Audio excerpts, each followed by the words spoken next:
Hey everybody, it's Jason Blaha here, and today I thought I would discuss with you guys in a little more detail while you watch me do some good mornings and then max squatting and speed squatting, understanding specifically why the good morning carries over to your squat. Because you'll see people who look at a good morning like this, and there's even some experts who say, oh, the good morning will teach you bad movement patterns on the squat, your good morning to squat. I want you to look at what a good morning is. Okay, I want you to look at what a good morning is. Did you watch that movement? Now imagine that you were turned at a different torso angle so that your torso was upright and you were shifted slightly. And then watch a squat. Watch a box squat. It is the exact same movement. What do you mean learn a faulty movement pattern? Other than the amount of knee flexion that happens, it's the same movement. Now you saw the good morning, now watch this speed squat. Watch the torso versus the hip. They do the exact same thing. The only difference is that you're bending forward because you're not bending the knee. Yes, I'm aware the center of gravity is more and therefore the back has to take a heavier load, but that's the idea. It is the same movement pattern. And most people grasp that. They grasp that fact of if you lay down versus stand up and you move the joints through a same angle, it's the same movement pattern, right? Right? In other words, an inverted row is the same movement pattern as a pin lay row, right? If you watch them, it's the same thing. You're pulling a bar to your chest. Now, the center of gravity is different. Your torso is all at a different angle, but as far as your shoulder joint and elbow joint are concerned, it's the same movement. People grasp that when we're dealing with that, but when we start dealing with standing exercises, that throws them off. Okay. Now the workload is redistributed differently. Because when you squat, in theory, your torso is far more upright. And then we sit back and we bend the knee, right? You bend your knee. We have knee flexion on the way down. And in theory, your knee flexion takes your knee to 90 degrees. And on a good morning, it doesn't. The good morning, when you do it heavy, looks like a quarter squat or a half squat, right? Because your knee isn't 90 degrees, okay? It's a 45 degree bend. 45 degree bend. So when people look at that, they'll say, oh, well, that is different. So it really is a forward leaning half squat. Because if the knee goes to 90 degrees, it's a parallel squat in theory. Depending upon how much dorsiflexion you have, that's what will determine it. Right? Dorsiflexion matters relative to hip angle. But the good morning, we don't have the knee slide forward, really, do we? We push the hips back like we do on an appropriate squat, on a power squat. And that's what we need to understand the difference.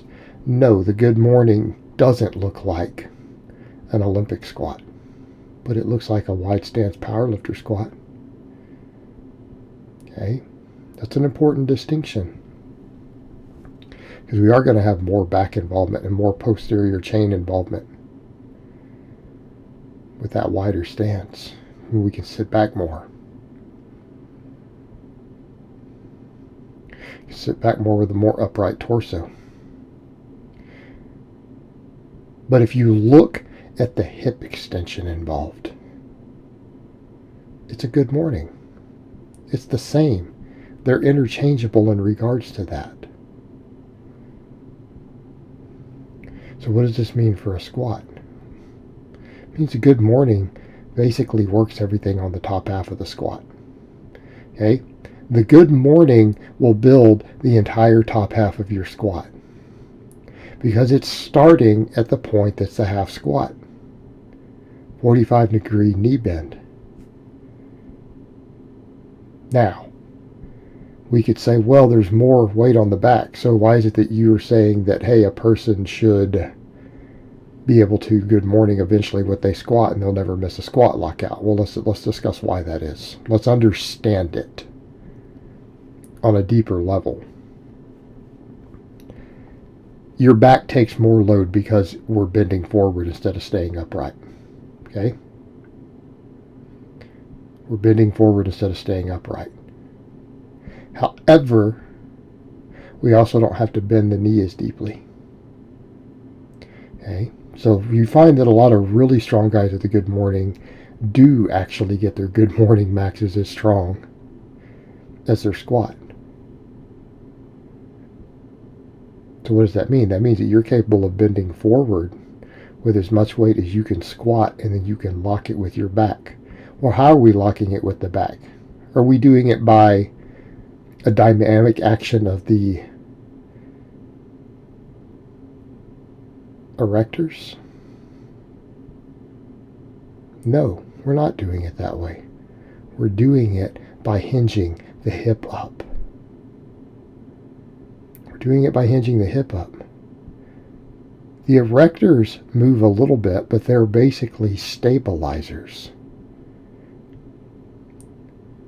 So what does this tell us? That if your good morning gets strong enough, you will be able to keep your torso and your lumbar from rounding on a squat. You'll be strong enough because you're capable of handling loads just approaching your squat weights, but with more shear. You're able to handle them. You've built up the ability to do that.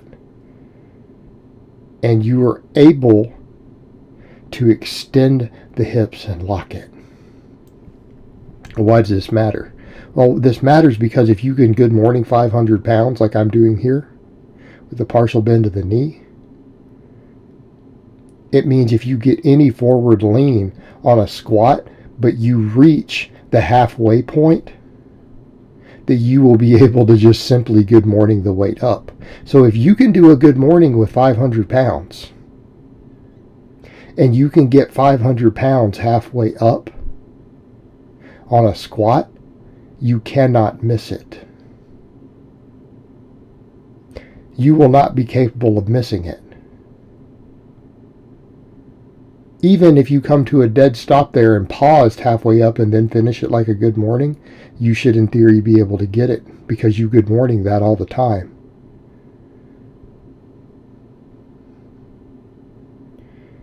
Good morning builds the hips, builds the erectors, builds the glutes, the hamstrings.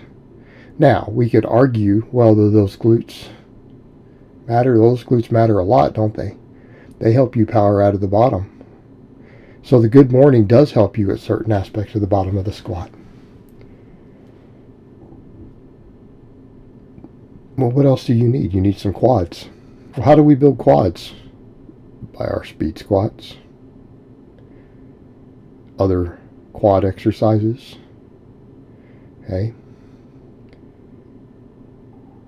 The good morning builds every muscle involved in a power squat other than the quads.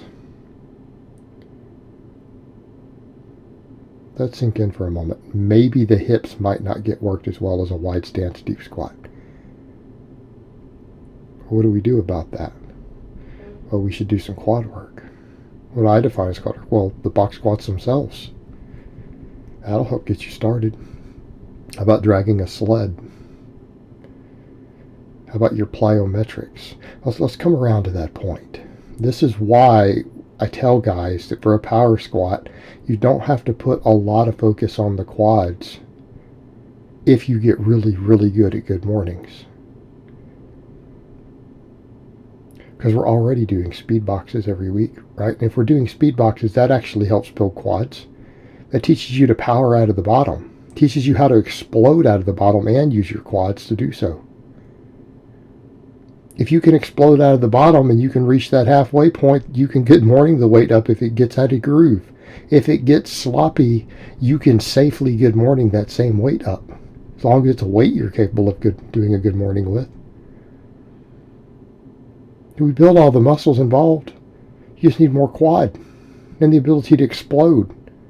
It's the speed work handles. And then as far as any quads, if you drag a sled or you do box jumps, don't those build the quads up?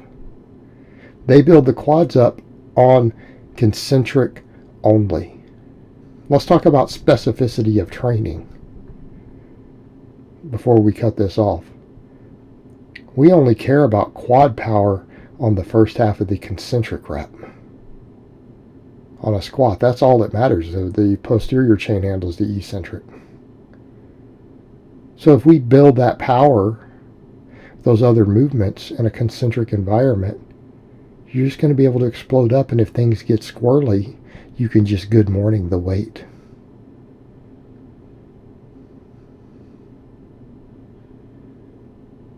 All right, it will resolve your issues.